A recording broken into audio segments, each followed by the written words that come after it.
Hey, to set an alarm on the Xiaomi Smart Band 9, first of all you will have to swipe up to open this options, and now you will have to go into the alarm, which is located between the calendar and the settings, so tap on it. Now click on the plus to add alarms. First of all, you can set the time of the alarm, so in my case let's say that it will be 10 p.m. for example. Click here.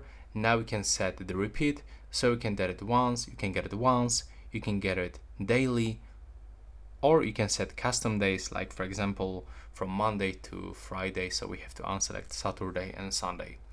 Click here to confirm, then go back, and now we can also set the smart wake. So what doesn't mean that it will let our band choose within a 10-minute window before our alarm to wake us up.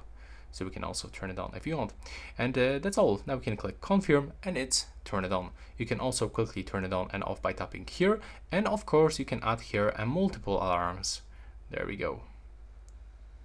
So as you can see, that's how it looks.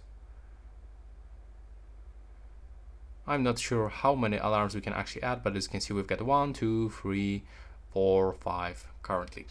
And that's all for this video right now. Please subscribe to my channel.